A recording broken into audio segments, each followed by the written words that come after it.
Hello everyone, my self Mohit from Saraswati computer institute. आज इस video में हम डिस्कस करने वाले हैं पाइथन के बारे में। तो आज का हमारा एजेंडा है what is language, programming language और प्रोग्राम। फिर उसके बाद में व्हाट इज़ पाइथन, पाइथन क्या है, हमें पाइथन क्यों सीखनी चाहिए, वो आपको आज इस वीडियो से सब क्लियर हो जाएगा। फिर उसके बाद में हिस्ट्री ऑफ पाइथन, पाइथन कहाँ से आई है, वो सारी चीज़ें हम डिस्कस करेंगे। Why Python is so popular, अभी के टाइम में पाइथन क्यों पॉपुलर है, वो सारी चीज़ें हम सीखने वाले हैं। फीचर्स क्या है पाइथन के, एप्लीकेशंस और पाइथन कौन कौन से हैं, फिर उसके बाद में कौन कौन सी कंपनीज है जो पाइथन को यूज़ कर रही है करंट टाइम में, तो वो सारी चीज़ें हम इस वीडियो में समझने वाले हैं। तो हमारा फर्स्ट जो है वो है लैंग्वेज क्या होती है। सो लैंग्वेज, जैसे ही आप सुनते हो लैंग्वेज, तो लैंग्वेज का मतलब क्या होता है? लैंग्वेज का मतलब होता है भाषा। ठीक है, अब भाषा तो इसका हिंदी ट्रांसलेशन है, लैंग्वेज वर्ड का हिंदी ट्रांसलेशन है, लेकिन एक्चुअल में लैंग्वेज की डेफिनेशन क्या है, लैंग्वेज किस लिए यूज़ होती है? लैंग्वेज का मतलब है अगर आपको दो जनों के बीच में कम्युनिकेशन करना है तो आप किसका सहारा लेते हो? लैंग्वेज का सहारा लेते हो। तो कहने का मतलब है लैंग्वेज का मतलब क्या है? वे ऑफ कम्युनिकेशन, यानी जुड़ने का एक माध्यम है लैंग्वेज। क्लियर? भले आप अगर दो इंसान आपस में बात कर रहे हैं तो वो किसी न किसी लैंग्वेज का यूज़ कर रहे हैं, तभी वो आपस में एक दूसरे को समझ पा रहे हैं, राइट? तो लैंग्वेज बहुत सारी होती हैं। मैं अगर अपने बात करें वहाँ पे तो हिंदी है, इंग्लिश है, मराठी है, पंजाबी है, ये सारी जो लैंग्वेजेस हैं वो ह्यूमन लैंग्वेजेस हैं, राइट? अब उसके अलावा भी कंप्यूटर लैंग्वेज भी बहुत सारी होती है। फॉर एग्जांपल जावा है, सी प्लस प्लस है, पाइथन है, ये सारी कंप्यूटर लैंग्वेजेस हैं। तो लैंग्वेज क्लियर हो गया आपको? लैंग्वेज क्या है? लैंग्वेज वे ऑफ कम्युनिकेशन है। किसी भी इंसान के साथ में या किसी भी थिंग्स के साथ में अगर आपको कम्युनिकेट करना है तो आपको लैंग्वेज का यूज़ लेना पड़ेगा, राइट? उसके बाद में प्रोग्रामिंग लैंग्वेज क्या होती है? प्रोग्रामिंग लैंग्वेज का मतलब ये होता है अगर आपको मशीन के साथ में कम्युनिकेट करना है, अगर आपको मशीन के साथ में कम्युनिकेट करना है तो आपको किसी न किसी प्रोग्रामिंग लैंग्वेज के थ्रू ही आप उसके साथ में कम्युनिकेट हो पाओगे। फॉर एग्जांपल मैं अगर बात करूँ सिंपल सी, कंप्यूटर क्या है? ये एक सिंपल सा कंप्यूटर मैंने ड्रॉ कर दिया। कंप्यूटर क्या है? एक इलेक्ट्रॉनिक मशीन है। क्या है? एक इलेक्ट्रॉनिक मशीन है। तो इलेक्ट्रॉनिक मशीन है, इसका मतलब ये कौन सी लैंग्वेज समझेगा? बाइनरी लैंग्वेज ये समझेगा। ठीक है, तो बाइनरी लैंग्वेज रिप्रेजेंट किस में होती है? 0 और 1 में रिप्रेजेंट होती है। ठीक है, अब हमें क्या करना है? हम ह्यूमन है, ह्यूमन को मशीन के साथ में कम्युनिकेट करना है।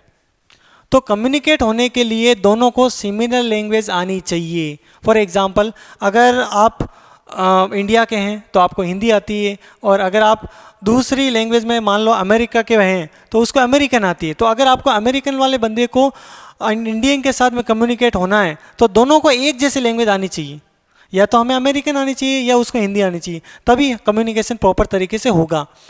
तो हमें क्या करना है? मशीन के साथ में कम्युनिकेट करना है। तो मशीन के साथ में कम्युनिकेट करने के लिए हमें या तो क्या करें, बाइनरी लैंग्वेज सीख जाएं हम, या हम ह्यूमन लैंग्वेज मशीन को सिखा दें। ह्यूमन लैंग्वेज मशीन को सिखा दें ये पॉसिबल है नहीं, क्योंकि मशीन है वो, कोई ह्यूमन नहीं है। इसलिए बाइनरी लैंग्वेज को हम सीख लें, ये भी हमारे लिए डिफ़िकल्ट है, क्योंकि बाइनरी लैंग्वेज में सिर्फ 2 ही डिजिट है, 0 या 1।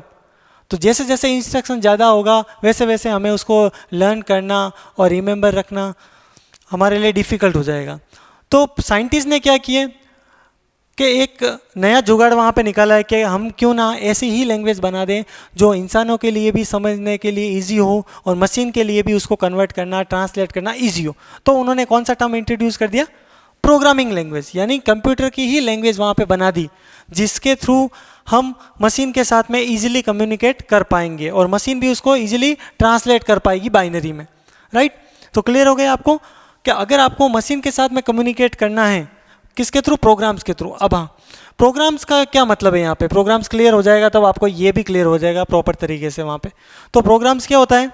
हर एक प्रोग्रामिंग लैंग्वेज के कुछ ना कुछ रूल्स होते हैं, ये चीज़ आपको पहले से ध्यान रखनी है। अब प्रोग्राम का मतलब ये होता है ग्रुप ऑफ इंस्ट्रक्शन। मान लो आप कोई प्रोग्राम बना रहे हो, वहाँ पे सपोज कर रहा हूँ ये आपने एक प्रोग्राम बनाया है, a = 10, b = 20, c = a+b और प्रिंट c। ये आपने एक प्रोग्राम बनाया। तो इस प्रोग्राम में ये पहली लाइन क्या है? एक इंस्ट्रक्शन है। दूसरी लाइन क्या है, इंस्ट्रक्शन है, तीसरी लाइन क्या इंस्ट्रक्शन है, और ये लास्ट वाली लाइन भी एक इंस्ट्रक्शन है। तो इंस्ट्रक्शन का जो कलेक्शन होगा वो क्या होगा, अपना प्रोग्राम होगा। क्या होगा, अपना प्रोग्राम होगा। ठीक है, लेकिन प्रोग्राम किसी ना किसी पर्पस को डिफाइन करने के लिए ही प्रोग्राम लिखा जाता है। फॉर एग्जांपल मुझे 2 नंबर को ऐड करना है तो मैं प्रोग्राम बनाऊंगा वहाँ पे। तो प्रोग्राम का मतलब क्या हुआ, group of instruction to perform some specific task, किसी विशेष कार्य को पूरा करने के लिए जो आपका इंस्ट्रक्शन ऑफ ग्रुप यूज़ होता है उसको अपन क्या बोलते हैं, प्रोग्राम बनाते हैं। और प्रोग्राम हमेशा किसी न किसी प्रोग्रामिंग लैंग्वेज के रूल्स को फॉलो करते हुए ही लिखा जाता है। ठीक है, आगे आने वाले वीडियो में मैं आपको बताऊंगा कि पाइथन के अंदर प्रोग्राम को कैसे लिखा जाता है। राइट, तो क्लियर आ गया आपको यहाँ पे टर्म्स। लैंग्वेज क्या होती है, way of communication. Programming language क्या होती है, to communicate machine through programs. Right, फिर उसके बाद में प्रोग्राम क्या होता है, group of instruction to perform some specific task. तो ये तीनों टर्म आपके लिए क्लियर हो गया। तो अगर अब मैं आपको ये बोलूँ कि पाइथन एक प्रोग्रामिंग लैंग्वेज है तो आपको क्लियर हो जाएगा कि प्रोग्रामिंग लैंग्वेज क्या होती है। ठीक है, तो अब अगर हम बात करते हैं, पाइथन एक प्रोग्रामिंग लैंग्वेज है जो मैंने आपको पहले से ही क्लियर कर दिया है, जैसे C++, जावा, अदर लैंग्वेजेज है, वैसे ही पाइथन भी एक प्रोग्रामिंग लैंग्वेज है। राइट, अब हम डिस्कस करते हैं व्हाट इज़ पाइथन। पाइथन कैसी प्रोग्रामिंग लैंग्वेज है वो उस बारे में हम थोड़ा बात कर लेते हैं वहाँ पे। Python is an interpreted object oriented high level programming language with dynamic semantics. अब उसके बाद में, अब इंटरप्रेटेड का मतलब क्या है यहाँ पे। इंटरप्रेटर नाम आप लोगों ने सुना होगा। इंटरप्रेटर एक टाइप का लैंग्वेज ट्रांसलेटर है। तो इसका मतलब आपको ये पता चल गया है कि पाइथन जो है वो इंटरप्रेटर का यूज़ करता है। अब इंटरप्रेटर का सेंस क्या है, इंटरप्रेटर हमेशा लाइन बाय लाइन ट्रांसलेट करता है। फॉर एग्जांपल अगर आपने 3 वहाँ पे लाइन का कोड लिखा है, सपोज कर रहा हूँ वहाँ पे, तो अगर दूसरी लाइन में कुछ एरर आ रही है तो वो पूरे प्रोग्राम को ट्रांसलेट नहीं करेगा वहाँ पे, वो सिर्फ और सिर्फ फर्स्ट लाइन को ट्रांसलेट करेगा, एग्जीक्यूट करेगा और फिर स्टॉप हो जाएगा। तो कहने का मतलब है लाइन बाय लाइन प्रोग्राम को ट्रांसलेट करता है पाइथन इंटरप्रेटर को यूज़ करता है। तो ये क्लियर हो गया वहाँ पे। आप ऑब्जेक्ट ओरिएंटेड प्रोग्रामिंग लैंग्वेज है ये। ऑब्जेक्ट ओरिएंटेड मतलब सारा काम क्लास और ऑब्जेक्ट के थ्रू ही वहाँ पे परफॉर्म होता है और वहाँ पे ऊप्स के कॉन्सेप्ट भी इसके अंदर फॉलो किए जा सकते हैं। उसके बाद में हाई लेवल प्रोग्रामिंग लैंग्वेज है वहाँ पे। हाई लेवल प्रोग्रामिंग लैंग्वेज का मतलब ये होता है जो हमारे ह्यूमन के लिए ईजी है, इंग्लिश से रिलेटेड लैंग्वेज है ये। आप कोई भी प्रोग्राम लिखते हो वहाँ पे तो इंग्लिश से रिलेटेड सारी चीज़ें उसके अंदर होगी, कोई वर्ड होगा, सेंटेंस होगा। राइट, जैसे मैंने लिखा है वहाँ पे a = 10, तो सिंपल से आपको पता चल रहा है a की वैल्यू क्या है, 10 है। राइट, तो ये एक हाई लेवल प्रोग्रामिंग लैंग्वेज है पाइथन। उसके अलावा लो लेवल लैंग्वेज भी होती है जो बाइनरी होती है, और मिडिल लेवल लैंग्वेज भी होती है जो होती है असेंबली लैंग्वेज। राइट, जो आपने फंडामेंटल में वहाँ पे पढ़ा होगा। फिर उसके बाद में Python syntax are easy compare to the other languages. Other languages की मैं अगर बात करूँ वहाँ पे C++ है, C है, उसको अगर मैं कंपेयर करके बात करूँ तो पाइथन के जो सिंटेक्स रूल्स हैं, प्रोग्रामिंग के जो रूल्स हैं वो इजी है वहाँ पे। राइट, सो ये क्लियर हो गया आपके वहाँ पे कि पाइथन क्या है। नेक्स्ट अगर अपन बात करें वहाँ पे पाइथन की हिस्ट्री क्या है, पाइथन कहाँ से आया है, किसने इसको बनाया है, कहाँ पे बनाया है। राइट, तो वो बात कर लेते हैं वहाँ पे। तो Python was started in December 1989। Guido van Rossum, ये साइंटिस्ट का नाम है, गाइडो वैन रिसम, जिसने पाइथन को इन्वेंट किया था वहाँ पे। CWI लैब, ये लैब का नाम है जो नीदरलैंड के अंदर प्रेजेंट है। करंटली नीदरलैंड के अंदर एक लैब है CWI लैब, उसके अंदर गाइडो वैन रिसम ने पाइथन को इंट्रोड्यूस कर दिया था 1989 के अंदर। राइट, फर्स्ट इसका जो वर्जन आया था पाइथन का वो रिलीज हुआ था 1991 के अंदर, फर्स्ट वर्जन इसका वहाँ पे लॉन्च हुआ था। फिर 1994 के अंदर वर्जन आया था 1.0, जो इसके साथ में नए फीचर भी वहाँ पे इंक्लूड किए गए, लैम्डा है, मैप है, फिल्टर है, रिड्यूस, ये सारे फीचर्स वहाँ पे डाल दिए गए पाइथन के साथ में। राइट, अब उसके बाद में पाइथन जो नेम है वो पाइथन नेम कैसे पड़ा वो भी मैं आपको बता देता हूँ। जो गाइडो वैन रिसम है उसको एक कॉमेडी शो पसंद था। 1970s के अंदर एक कॉमेडी शो आता था मोंटी पाइथन्स फ्लाइंग सर्कस, उसके अंदर से उन्होंने पाइथन वर्ड्स को वहाँ पे लिया, तो वहाँ से उन्होंने इस प्रोग्रामिंग लैंग्वेज का नाम पाइथन रख दिया वहाँ पे, राइट। अब सबसे मोस्ट इंपॉर्टेंट चीज़, पाइथन जो प्रोग्रामिंग लैंग्वेज है वो खुद किसके अंदर डेवलप हुई है? पाइथन जो प्रोग्रामिंग है वो खुद आपके किसके अंदर डेवलप हुई है? सी लैंग्वेज के अंदर। पाइथन के अंदर, पाइथन जो है वो आपकी प्रोग्रामिंग वो सी लैंग्वेज के अंदर डेवलप हुई है, मतलब सी के प्रोग्राम लिखे हुए हैं वहाँ पे, सी की स्क्रिप्ट लिखी हुई है। सी आपकी मदर लैंग्वेज है जो आपको पता है वहाँ पे, तो क्लियर हो गया वहाँ पे हिस्ट्री ऑफ पाइथन आपके। नेक्स्ट अगर बात करें अपन तो why Python is so popular, अभी करंट टाइम में पाइथन सबसे ज़्यादा पॉपुलर क्यों है उसको भी हमें जानना पड़ेगा वहाँ पे।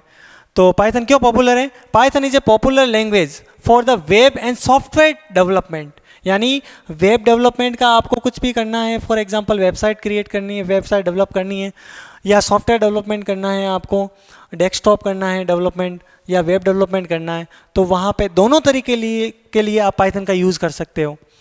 You can create complex and multi protocol application, आप मल्टी प्रोटोकॉल के एप्लीकेशन वहाँ पे क्रिएट कर सकते हो।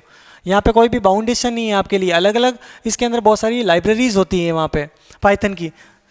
तो कहने का मतलब है मल्टीटास्किंग आपको फैसिलिटी, मल्टी फीचर की फैसिलिटी आपको प्रोवाइड कराता है, राइट। रीडेबल सिंटैक्स है इसका बिल्कुल ही। Some of the most popular applications are build in with the Python, मतलब जो फेमस एप्लीकेशंस आप लोग यूज़ करते हो जैसे यूट्यूब है, इंस्टाग्राम है, फेसबुक है, वो भी आपके पाइथन के अंदर किसी न किसी को यूज़ कर रही है, राइट। तो क्लियर हो गया आपको, इसी कारण ये पाइथन जो है अभी करेंटली टाइम में मोस्ट पॉपुलर लैंग्वेज है। ईजी है, ईजी, जिसको भी अगर पाइथन के अलावा किसी दूसरी प्रोग्रामिंग का नॉलेज नहीं भी है तो भी पाइथन उसको इजीली समझ में आ जाएगी, क्योंकि इसके जो सिंटैक्स रूल है वो बहुत इजी है वहाँ पे, राइट। क्लियर हो गया वहाँ पे।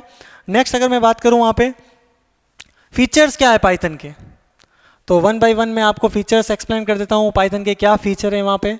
तो फर्स्ट फीचर है वहाँ पे easy to learn and implement, इसको लर्न करना, इसके प्रोग्राम को लर्न करना, इसके सिंटैक्स को लर्न करना, इसके लॉजिक को समझना, वो हमारे लिए इजी है, और उसको इम्प्लीमेंट करना भी इजी है। अगर मैं बात करूँ बाकी दूसरी लैंग्वेजेस के, तो फ्री एंड ओपन सोर्स है, फ्री में अवेलेबल है नेट पे, कोई भी वहाँ पे पेड नहीं है, वहाँ पे आप लोग इजीली वहाँ पे इसको डाउनलोड कर सकते हो। और ओपन सोर्स मतलब पाइथन किस तरीके से बना हुआ है उसका कोड भी वहाँ पे इंटरनेट पे पड़ा है, तो आप उसको भी आप देख सकते हो, उसको आप और भी एक्सटेंड कर सकते हो वहाँ पे। तो Python free and open source programming language है। Rich standard library, rich standard library का मतलब ये होता है कि इसके पास में एक बहुत लार्ज अमाउंट में एक्सटेंड फॉर्म में लाइब्रेरी अवेलेबल है, जिसके अंदर बहुत सारे मॉड्यूल्स हैं, हर एक चीज़ के लिए मॉड्यूल्स बना हुआ है वहाँ पे, right. Cross platform, cross platform का मतलब ये होता है कि ये प्लेटफॉर्म के ऊपर डिपेंडेंट नहीं है। फॉर एग्जांपल अगर आपने पाइथन का प्रोग्राम विंडोज़ में बनाया है और पाइथन का प्रोग्राम आपने लिनक्स के अंदर बनाया है, तो प्लेटफॉर्म के ऊपर डिपेंडेंट नहीं है, आप विंडोज़ का प्रोग्राम लिनक्स के अंदर रन करवा सकते हो और लिनक्स वाला विंडोज़ के अंदर रन करवा सकते हो, मतलब प्लेटफॉर्म के ऊपर डिपेंडेंट नहीं है, क्रॉस प्लेटफॉर्म इसका यूज़ होता है, राइट।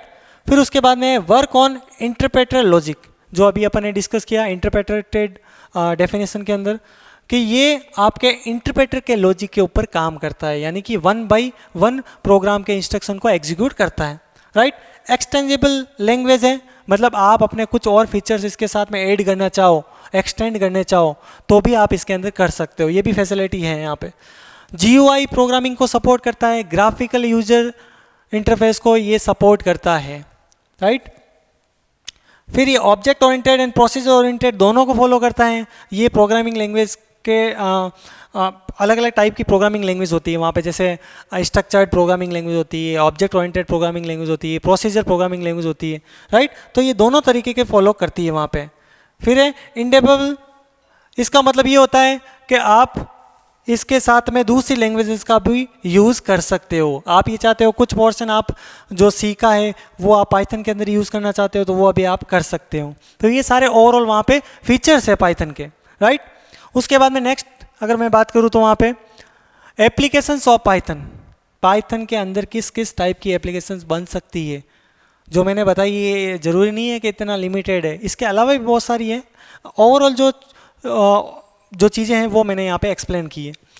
जैसे मान लो वेब डेवलपमेंट में अगर आपको कुछ करना है, फॉर एग्जांपल वेब पेज बनाना है, वेबसाइट बनानी है, ऐप बनाना है, तो वहाँ पे पाइथन का यूज़ आप कर सकते हो, राइट। सॉफ्टवेयर डेवलपमेंट करना है, भले वो GUI बेस्ड हो या CUI बेस्ड हो, तो वो भी आप इसके अंदर क्रिएट कर सकते हो। उसके अलावा मशीन लर्निंग, आर्टिफिशियल इंटेलिजेंस में भी इसका आप यूज़ कर सकते हो, रोबोटिक्स के अंदर भी इसका यूज़ कर सकते हो, राइट। डेस्कटॉप GUI एप्लीकेशंस भी आप क्रिएट कर सकते हो वहाँ पे, है ना। वेब स्क्रिप्टिंग भी आप कर सकते हो, डेटा साइंस विजुअलाइजेशन के लिए भी इसका यूज़ होता है। तो कहने का मतलब है ये ओवरऑल इस टाइप की हम एप्लीकेशंस वहाँ पे क्रिएट कर सकते हैं पाइथन के अंदर, राइट। अब उसके बाद में नेक्स्ट जो आपका है वो है कंपनीज यूजिंग पाइथन। पाइथन जो प्रोग्रामिंग लैंग्वेज है, अभी करंटली कौन कौन सी कंपनीज उसको यूज़ कर रही है। तो जो कंपनीज यूज़ कर रही है वैसे तो बहुत सारी है, लेकिन जो आपके डेली लाइफ में आप यूज़ कर रहे हो उसके बारे में आपको थोड़ा सा इंट्रोडक्शन दे देता हूँ। जैसे गूगल है, गूगल भी पाइथन का यूज़ बैकग्राउंड में यूज़ कर रही है पाइथन का। फेसबुक है, फेसबुक किस लिए यूज़ कर रही है वो भी बता देता हूँ मैं आपको। जो लार्ज अमाउंट में जो डेटा है उस डेटा को मैनेज करने के लिए बैकग्राउंड में पाइथन इसको यूज़ कर रही है, राइट। उसके बाद में इंस्टाग्राम है, वहाँ पे नेटफ्लिक्स है, वीडियो के बफर को मैनेज करने के लिए वहाँ पे नेटफ्लिक्स जो है वो पाइथन को यूज़ करती है बैकग्राउंड में। ड्रॉपबॉक्स है, मोजिला फायरबॉक्स है, राइट। यूट्यूब है, यूट्यूब भी बफर को हैंडल करने के लिए वहाँ पे यूज़ करती है पाइथन का, राइट। तो उस ऑल ओवर आपको मैंने बता दिया आपको कि पाइथन का करंटली कौन कौन सी कंपनीज अभी यूज़ कर रही है, जिससे आपको आइडिया हो सकता है कि पाइथन की कितनी डिमांड है अभी, राइट। तो इस वीडियो से आपको क्लियर हो गया है सारी चीज़ें जो मैंने चीज़ें आपको बताई है कि पाइथन हमें क्यों पढ़नी चाहिए, क्या पाइथन क्या होता है, पाइथन क्यों पॉपुलर है, वो सारी चीज़ें मैंने आपको इस वीडियो में क्लियर कर दी है, राइट। सो इस वीडियो में इतना ही। अगर आपको कोई क्वेरी है तो आप कमेंट सेक्शन में बता सकते हैं। सो अभी तक के लिए थैंक यू।